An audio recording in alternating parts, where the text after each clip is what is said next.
Hello everyone, मैं नीलम शुक्ला। मैं आज आप लोगों के लिए एक नया टॉपिक लेके आई हूँ। कल मैंने पढ़ाया था ई गवर्नेंस। आपके फर्स्ट यूनिट के टॉपिक चल रहे हैं। आपके 2 यूनिट ऑलरेडी क्लास में कंप्लीट हो गई थी।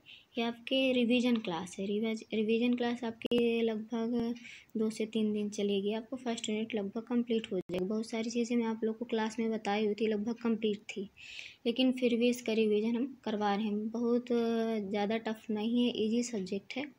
इसमें लगभग आपका जीके है, जनरल चीज़ें हैं जो हम डेली लाइफ में यूज करते हैं, जो डेली लाइफ में हमारे साथ होता है, वही सारी चीज़ें इसमें हैं। ठीक है। और जो भी समझ में नहीं आता लगभग पूरा समझ में आता है। फालतू के कमेंट होते हैं और समझ में आपको जबकि पीडीएफ ही दिया जाता है, आपको वीडियो भी दिया जाता है। पीडीएफ पहले ध्यान से आप लोग पढ़ा करिए और थोड़ा उसमें ध्यान दिया करिए। इसके बाद आप लोग हमारे वीडियो देखा करिए। वीडियो अगर एक बार में नहीं समझ में आता है, 1 बार 2 बार देखिए, सारी चीज़ें अच्छे से समझ में आने लगेंगी। ठीक है, चलिए मैं आज आप लोग को बताती हूँ। हमारा आज का टॉपिक है ई डेमोक्रेसी और दूसरा टॉपिक रहेगा पब्लिक प्राइवेट पार्टनरशिप। आप लोग को पता होगा हमारा सब्जेक्ट आईटी ट्रेंड है। आईटी ट्रेंड के फर्स्ट यूनिट पीजीडीसी के चल रही है, जबकि पीजीडीसी लगभग साथ ही में क्लास चल रही हैं। तो ये आपके डीसी में 3rd यूनिट में है और पीजीडीसी में 1st यूनिट में है। लगभग दोनों लोगों का कोर्स कंप्लीट करवाने की हम कोशिश करेंगे। लगभग कंप्लीट होगा भी, लेकिन जब तक 2 यूनिट है तो 2 यूनिट का आप लोगों का रिवीजन हो जाएगा। एक एक करके पीजीडीसी डीसी दोनों की क्लासेस होंगी। ठीक है, चलिए पहला टॉपिक है आपका ई डेमोक्रेसी। अब देखिए ई डेमोक्रेसी, सबसे पहले समझिए कि डेमोक्रेसी होता क्या है। डेमोक्रेसी का अर्थ होता है लोकतंत्र। लोकतंत्र सभी लोग जानते हैं। लगभग बहुत सारे देश हैं जिनमें लोकतंत्र है, राजतंत्र है। तो हमारा देश कैसा देश है? लोकतांत्रिक देश है। ठीक है, हमारे देश में क्या चलता है? लोकतंत्र, मतलब जनता के द्वारा शासन को चुना जाता है। हमारे यहाँ शासक को जनता चुनती है। और जो राजतंत्र होता है, राजतंत्र में राजा का पुत्र ही राज करता है। कई देशों में आज भी राजतंत्र चलता है, हमारे देश में भी चलता था, लेकिन आज़ादी के बाद से, जब से हमारा संविधान बना, उसके बाद से हमारा जो देश है वहाँ क्या चलता है? आपका लोकतंत्र चलता है। लोकतंत्र में आपका जो उसका इंग्लिश शब्द होता है डेमोक्रेसी। डेमोक्रेसी में आपके 2 शब्द होते हैं। जो डेमोक्रेसी की उत्पत्ति हुई है वो आपके ग्रीक शब्द से हुई है, डेमोस से हुई है। डेमोस शब्द का अर्थ होता है जनसाधारण और क्रेसी का अर्थ होता है शासन। मतलब इन सभी का मतलब होता है जनता का शासन। अब देखिए, लोकतंत्र एक ऐसी शासन व्यवस्था है जिसमें प्रत्यक्ष या अप्रत्यक्ष जनता का शासन होता है। अब देखिए, जो प्रजातंत्र होती है, प्रजातंत्र के अंतर्गत 2 व्यवस्था होती है। एक शासन होता है और दूसरा क्या होती है? शासित होती है। शासन क्या होता है? जो कानून बनाता है और न्याय व्यवस्था को बनाए रखता है, शांति बनाए रखता है, सामाजिक निर्माण करता है वो। और उसके पास, हमारे शासन के पास क्या होती है? बहुत सारी शक्तियाँ होती हैं। उन शक्तियों का यूज करके वो न्याय व्यवस्था बनाए रखता है और शांति बनाए रखता है और सामाजिक व्यवस्था को बनाए रखता है। और शासित कौन कहलाता है? शासित जो कानून और नियमों का पालन करता है। जैसे जनता, जनता क्या है? एक शासित है। तो वो क्या करती, जनता क्या करती है? जो भी नियम कानून बनते हैं शासन के द्वारा, उन नियम कानून को वो पालन करती है। पालन तो दोनों करते हैं, शासन भी करते हैं और शासित भी करते हैं। लेकिन शासन के पास शक्तियाँ होती हैं और शासित के पास शक्तियाँ नहीं होती हैं। अब देखिए, शासन समाज के लिए राज्य में शांति स्थापित कर सकता है, उसके लिए उसके पास पर्याप्त शक्ति होती है। और शासन की जो संख्या होती है वो कम होती है, लेकिन शासित जो होते हैं, जो जनता होती है, शासित का मतलब होता है जो जनता या नागरिक, तो उनके पास उनकी जो संख्या होती है ज़्यादा होती है, लेकिन जनता के पास शक्तियाँ नहीं होती हैं।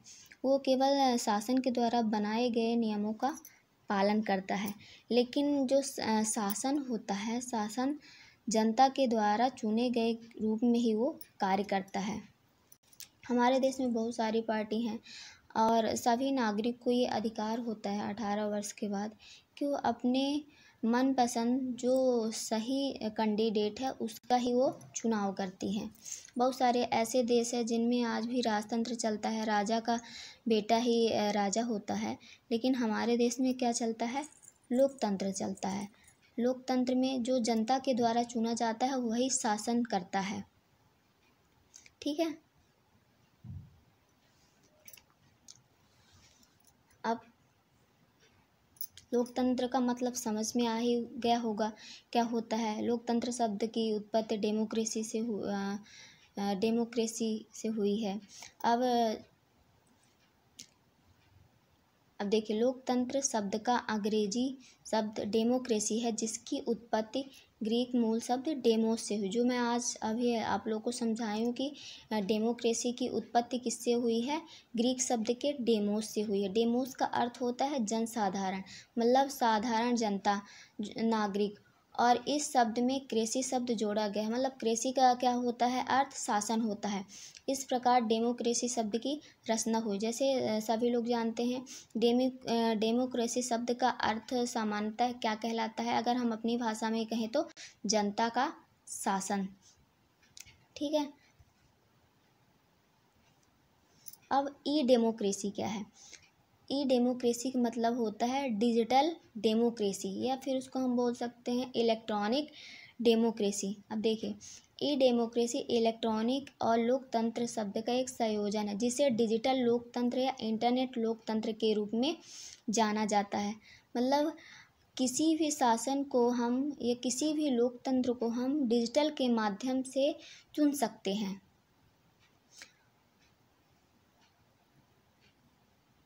अब देखिए, जितने भी वयस्क नागरिक होते हैं जो 18 वर्ष के ऊपर होते हैं, उनको अधिकार होता है कि वो अपने शासक को चुन सकता है। अब ई डेमोक्रेसी के माध्यम से हम इलेक्ट्रॉनिक के माध्यम से, मतलब डिजिटली भी अपनी जो विचारधारा है, जिस शासक को हम चुनना चाहते हैं उसको हम चुन सकते हैं। अब ई डेमोक्रेसी की आवश्यकता क्यों हुई? ई डेमोक्रेसी की आवश्यकता इसलिए हुई क्योंकि हम ऑनलाइन के माध्यम से, किसी भी सोशल साइट्स के माध्यम से हम अपने शासक को आसानी से चुन सकते हैं, अपने विचार रख सकते हैं, क्योंकि हर वर्ष के कुछ विचार होते हैं, कुछ सुझाव होते हैं जो अपने शासन तक पहुंचाना चाहता है। देखिए, ई डेमोक्रेसी सामाजिक निर्माण में सभी वयस्क नागरिकों की भागीदारी से ही संभव हो पाया है। विभिन्न साइट्स और विचारों का प्रतिनिधित्व करने वाले सभी इंटरनेट साइट्स, समूहों और सामाजिक नेटवर्क की एक विस्तृत विविधता के माध्यम से सामाजिक समावेशों की एक संरचना भी प्रदान की जाती है।